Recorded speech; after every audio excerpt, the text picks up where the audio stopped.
রাস্তাঘাটের ভাটপাড়া মিউনিসিপ্যালিটি রাস্তাঘাট সংস্কারের জন্য কোনো ভূমিকা গ্রহণ করছে না, তার জন্য আমরা রাস্তা অবরোধ করলাম।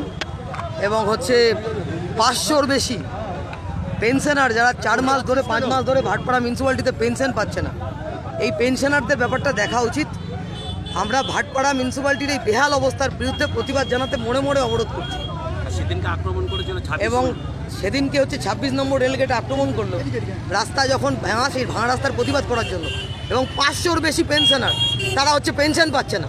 মানে এটা কি চলছে ভাটপাড়া পৌরসভার? আমরা এর জন্যই রাস্তায় নেমেছি। টাকাগুলো কোথায় আছে? টাকাগুলো আসছে কোথায়? টাকাগুলো যাচ্ছে ওই যে জগদ্দলের এমএলএ আর তার পরিবার, তারা এই টাকাগুলো নিচ্ছে। তৃণমূল কংগ্রেস তাদের পরিবারের জন্য ব্যয় করছে।